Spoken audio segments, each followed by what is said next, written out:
국민의힘에서는 유승민 그 의원이 나간다고 하니까 이제 거물이 이제 나가겠다고 했는데 유 의원, 유 전 의원에 대해서도 비토가 꽤 많구나 그런 이제 느낌을 받거든요. 김은혜 의원이 의원직 내려놓고 출마한다고 하고요. 비토라기보다는요. 이제 이렇게 봐주시면 좋겠습니다. 이제 저희가 뭐 이번 그 대선에서 0.73% 한 25만 표가 좀 안 되는 이제 표 차이로 그렇게 승리를 했기 때문에 어떤 그런 새로운 정부 출범에 정말 힘을 얻고 동력을 받기 위해서는 사실 이번 지방선거의 승리가 굉장히 중요합니다. 네. 그 중에서도 이제 서울 지역, 뭐 경기도 지역 굉장히 중요하고요. 그런데 경기도 지역은 이번 대선에서도 저희가 5% 차이로 졌던 곳입니다. 그렇기 때문에 대선에서 승리했다고 해서 뭐 경기도지사 승리를 장담할 수가 없는 상황이고요. 바꿔 말하면 서울시는 오히려 좀 안정세입니다만 경기도는 사실 인물난이죠. 저희도 엄밀히 말하면 인물난이고 이제 그러다 보니까 어떠한 그런 당에 좀 흥행하는 경선을 통해서 또한 그렇게 치열한 경선을 통해서 또한 선출되는 분이 그 탄력을 받아서 정말 본선 경쟁력이 더 향상이 되고 이제 그런 방법이 가장 적절하다고 생각합니다. 그런 차원에서는 좀 더 풍성한 우수한 그런 자원을 가진 여러 분들이 도전하는 것이 당연히 저희 경기도지사 경선에 굉장히 도움이 되는 것이죠. 근데 그런 면에서 유승민 대표님이 또 그렇게 또 결심을 해주셨고요. 또 김은혜 의원이야 뭐 아시는 바와 같이 뭐 이게 또 그 경기도 그 성남시 그 분당에 지금 지역구를 두고 있고 이번 뭐 대선에서 대장동 그 게이트 뭐 대장동의 문제점을 뭐 지적하는 데 있어서 가장 크게 또한 목소리를 냈고 기여를 했죠. 그래서 그리고 또한 뭐 신인이고 또한 좀 그 50대 좀 젊은 나이고 그래서 여러 가지 면에서 그 당에서도 좀 그런 새로운 인물이 또 도전했으면 좋겠다. 네. 이제 그러한 여러 가지 이야기가 나왔고요.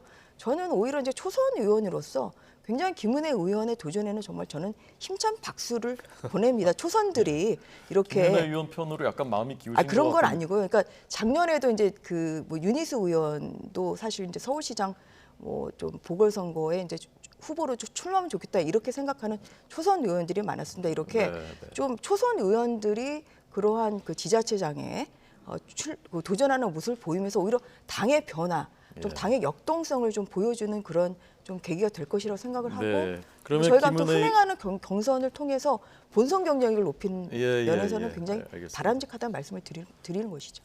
김은혜 의원하고요. 네. 그다음에 이제 유승민 전 의원 발언을 잠깐 듣고 말씀 듣겠습니다. 경기도지사에 어제 출마 선언하기까지는 제가 결정하고 그리고 지금 나이가 몇인데요. 네. 제가 책임을 지는 거죠.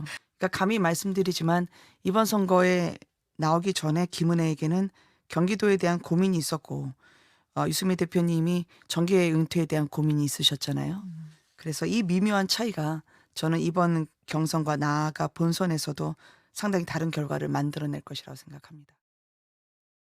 우리 핸드폰에 유심 있잖아요. 유심. 예, 유심. 저는 유심입니다. 유심이시고. 예. 저는 유심이고 김은혜 의원님이 저는 윤심이 아니고 그냥 김심이길 바라고 지금 이번 선거에서 가장 중요한 거는 저는 윤심이다, 명심이다, 박심이다 이런 게 아니라 바로 경기도민들의 민심 아니겠습니까? 그래서 저는 뭐 그것만 보고 하겠다는 말씀드리고 우리 윤석열 당선인께서 저는 뭐 그분의 화두가 약속이 공정과 상식 아니겠습니까? 그리고 곧 대통령 취임하실 분이고 대통령은 뭐 이런 공천 개입이나 선거 개입은 절대 안 할 거라고 생각을 합니다. 네, 박 의원님은 어떻게 보셨나요? 그 역대 경기지사 선거를 좀 보면 이제 공통적인 특징이 있어요. 그러니까 뭐냐면 뭐 손학규, 뭐 남경필, 또 이재명, 또 한 분이 누가 있었죠? 김문수, 뭐 이런 분들 보면 기존의 대통령과는 차별화된 이미지를 갖고 있었다는 거예요. 그러니까 이 김은혜 의원도 지금 이제 새로운 승부수를 띄운 거 아니겠습니까? 도약적 승부수라 할 수 있겠죠. 전국적 인물이라든가 차기에 어떻게 보면 이제 김은혜 의원까지 들어갈 수 있는 그런 이제 인물군에 들어갈 수가 있는 건데, 그러니까 경기도의 특징 중에 하나는 뭐냐면 지금에 있는 윤석열 당선인과는 그 윤심을 싫어한 이미지보다는 그러니까 역대 대통령의 신복이 가는 게 아니라 오히려 개혁적인 인물들이 들어가서 자기의 정치를 했다라는 거죠. 그러면서 차기를 준비하는 모습이었기 때문에 오히려 저는 이제 김은혜 의원과도 방송도 많이 했는데 윤심을 얻어서 나가는 것이 그렇게 제가 볼 때는 좋은 그림 같지는 않다. 오히려 이 김은혜 의원이 개혁적인 보수로서의 가치를 만들어가고 차기를 준비하면서 이렇게 가는 모습들이 나와야 되는 것이지 단순하게 지금 현재의 권력에 부응해서 가는 모습은 좋지 않다. 저는 그렇게 보고 있습니다. 그런 기준으로 하면은 유승민 전 의원이 지사가 되면 괜찮겠네요. 그거는 이제 그 경기도민의 이제 선택에 있겠죠. 그렇지만 이제 유승민 전 의원 같은 경우는 제가 볼 때 원래 대구에서 출발하지 않았습니까? 근데 지역적 기반을 상실한 분이거든요. 오히려 대구에서 터전을 갖고 정치를 해서 대권을 나와야 되는데 지역적 기반을 잃은 상태에서 대선이 나왔기 때문에 대선에 실패하는 어떤 구도였고 또 하나 유승민 의원은 박근혜 전 대통령 비서실장 출신이면서 한나라당 옛날에 지금 국민의힘의 주류였단 말이에요. 근데 지금 볼 때 다수에서 소수로 전락한 모습인데 경기도로 갔다라는 건 뭐냐면 마지막 승부수를 띄우는 것이다. 다음을 또 준비하는 거기 때문에 그러한 이미지에서 이제 윤석열 당선인과는 또 다른 차별화된 이미지를 가꿀 수 있는 모습이라는 것이죠. 그런 면에서는 김은혜 의원이 단순히 윤석열 당선인의 어떤 마음을 얻어서 나갔다라고 하는 것이 경기도민에게 그만큼 호소력이 있을까? 그래서 좀 저는 달리 생각하고 있습니다. 네.